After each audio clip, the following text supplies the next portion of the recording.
ஆன்மீக நண்பர்கள் அனைவருக்கும் அன்பான வணக்கம். இறைவனை நம்ம ஏமாத்த முடியுமா? சக மனிதர்களை ஏமாத்த முடியுது, சக குடும்பத்தினரை ஏமாத்த முடியுது, உறவுகளை ஏமாத்த முடியுது, நண்பர்களை ஏமாத்த முடியுது. கடவுளையே ஏமாத்த முடியுமா? ஏன் முடியாது? நம்ம முயற்சித்து பார்க்கலாமே அப்படின்னு நினைச்சான் ஒருத்தன். கடவுளையே ஏமாத்த நினைச்சவனுக்கு என்ன நடந்துச்சு அப்படிங்கக்கூடிய ஒரு அருமையான கதையோடு தான், ஒரு ஆன்மீக தகவலோட தான், ஒரு அர்த்தமுள்ள ஆன்மீகத்தோட தான் இன்னைக்கு நான் உங்களை சந்திக்க வந்திருக்கேன். வாங்க நம்ம வீடியோக்குள்ளே போயிடலாம்.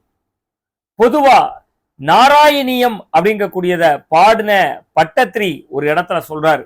என்ன சொல்றாரு தெரியுமா? நாவாயில் உண்டே நமோ நாராயணாய அப்படிங்கிறார். உன் நாக்குல அருமையான வார்த்தை இருக்கு. என்ன வார்த்தை இருக்கு? நமோ நாராயணாங்கிற வார்த்தை இருக்கு அப்படிங்கிறார். அப்ப நம்முடைய அந்த ஆன்மீக நெறியில என்ன சொல்றாங்கன்னா, சாகக்கூடிய தருணத்துல உன்னால பிறளாமல் நாராயணா அப்படிங்கக்கூடிய ஒரு நாமத்தை உச்சரிக்க முடியும்னு சொன்னா, உன்னுடைய கடைசி காலத்துல உன்னுடைய உயிர் பிரியக்கூடிய நேரத்துல நாராயணா அப்படின்னு சொல்லக்கூடியது உன்னால முடியும்னா உனக்கு வைகுண்டத்துல இடம் கிடைக்கும் அப்படிங்கிறாங்க. இதை நம்மால் ஒருத்தன் தெரிஞ்சுக்கிட்டான், ஒரு பெரிய கஞ்சன். அவன் இதை கத்துக்கிட்டான். ஓகோ, நம்ம வாழ்க்கையில எப்படி வாழ்ந்தாலும், எந்த நிலையில வாழ்ந்தாலும் நாம கடைசி நேரத்துல பெறலாமல் நாராயணான்னு சொன்னா போதும், அவ்வளவுதானே அப்படின்னு நினைக்கிறான். இப்படிதான் இன்னொருத்தர் தான். அவனுக்கு இந்த கதை தான் தெரிய வருது. தன்னுடைய வாழ்நாள் முழுவதும் தர்ம காரியங்களே செய்யாம வாழ்ந்திருக்கான். அவருக்கு ஒரே ஒரு பையன். அந்த பையனுக்கு நாராயணன் பேரு. கடைசி நேரத்துல அவர் பையனை தான் நாராயணான்னு கூப்பிட்டான். ஆனா அவனுக்கு வைகுண்டத்துல இடம் கிடைச்சிருச்சுங்கிற கதைய தெரிஞ்சுக்கிட்டு நம்மளும் ஒரு கஞ்சன். அதே மாதிரி அவனும் ஒரு பிளான் பண்றான். அவன் கஞ்சன்னா சாதாரண கஞ்சன் கிடையாது. 24 மணி நேரமும் பணம் பற்றிய சிந்தனை தான் அவனுடைய நாடி நரம்பு அத்தனையிலும் முறுக்கேறி ஓடிக்கொண்டிருக்கும். அடுத்த ஆளுக்கு உதவவே மாட்டான். ஐயா, கோயில் திருப்பணியா, இந்த திருப்பணிக்கு ஏதாவது உங்களால முடிந்த உதவிகளை தாங்கன்னு கேட்டு வந்த அடியார்களை, அப்படி கேட்டு வந்த பக்தர்களை ஓட ஓட விரட்டிடுவான். யாருக்கும் உதவ மாட்டான்.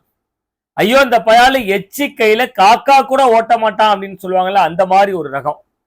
அவன் வாழ்க்கையில 82 ஆண்டுகள் வாழ்ந்துட்டான். அந்த 82 ஆண்டு கால வாழ்க்கையில பாரதிதாசன் தமிழ் கவிஞன் சொல்றான்ல, தன் பெண்டு தன் பிள்ளை சோறு வீடு சம்பத்தியம் சொல்ற மாதிரி தம் பிள்ளையில தான் குடும்பம் அப்படின்னு வாழ்க்கையை ஓட்டுனவன். தெருவோர்க்குமே பயனில்லாத அவன் சின்ன வீணன் அப்படிங்கிற.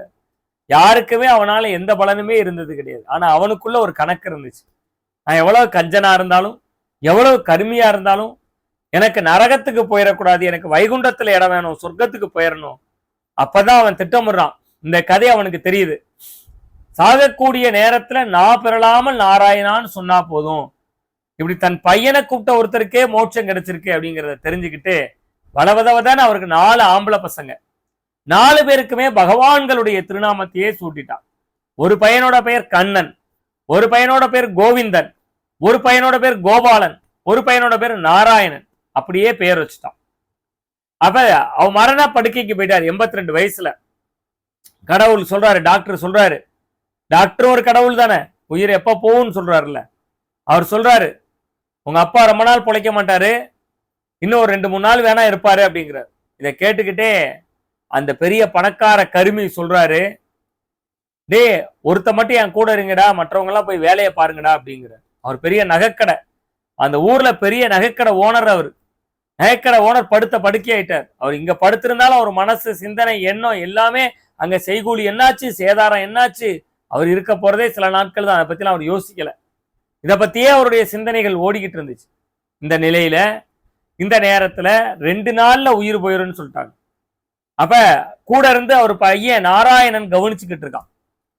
உடனே இவர் என்ன பண்றாரு, படுக்கையில இருக்காரு. அவருக்கு தெரிஞ்சு போச்சு, நம்மளை யமன் நெருங்கிட்டான், நம்ம மேல பாச கயிறை வீச போறான், நம்மளால இன்னும் ஒரு 15 நிமிடங்களுக்கு மேல உயிரோடு இருக்க முடியாது, எப்படியாவது முழு சக்தியும் திரட்டிட்டு நம்ம பையனையாவது கூப்பிடுவோம், நாராயணா அப்படின்னு பெருங்குரல் எடுத்து ரொம்ப சத்தமா அவர் பையனை கூப்பிடுறாரு, நாராயணா அப்படின்னு கூப்பிடுறாரு.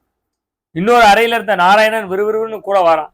அவரு கூட பிறந்த 3 சகோதரர்கள், அந்த பெரியவருடைய மற்ற 3 மகன்களும் பின்னாடியே வராங்க. நாராயணா நாராயணான்னு சத்தம் போட்டு கூப்பிட்டவர். இந்த நாராயணன் அவன் பார்த்த உடனே டென்ஷன் ஆயிட்டார். தடிமாடு பயலடா, 4 பேர் இங்க நிக்கிறீங்களடா சனிய பசங்களா, நகைக்கடை என்னடா ஆகும், கடை யாரா பாத்துக்குவா, இப்படி பணம் நகை தானடா நமக்கு முக்கியம், பணம் இல்லாம வாழ்க்கையில என்னடா இருக்குன்னு சொல்லிட்டு இருக்கும் போதே இறைவன் அவருடைய கணக்கை முடிச்சுட்டார். அப்ப இறைவனை யாராலையாவது ஏமாத்த முடியுமா? அவர் போட்டிருக்கிற கணக்கை எவரொருவராலும் முடிக்க முடியாது என்பதாக இந்த கதையை ஒரு ஆன்மீக செய்தியாக, நாம் எந்த பணி செய்தாலும் நம்முடைய அன்றாட பணிகளுக்கு மத்தியில இறைவனுடைய திருநாமத்தை மரணத்தின் தருணத்தில் இல்ல, வாழ்கின்ற ஒவ்வொரு தருணத்திலும் ஒரு நாள்ல ஒரு முறை, ஒரு சாதாரண விவசாயி காலையில வயல்ல வேலைக்கு கிளம்புவதற்கு முன்பாக இறைவா ஆண்டவா என்று சொல்லி அந்த கலப்பையை மண்வெட்டியை தொட்டு வணங்கிட்டு போனாலே போதும், செய்தொழில் தெய்வம், அந்த தொழிலை நடத்துகின்றவர் தெய்வம் என்று சொல்லி மீண்டும் ஒரு ஆன்மீக நிகழ்விலே உங்களை சந்திக்கின்றேன். நன்றி, வணக்கம்.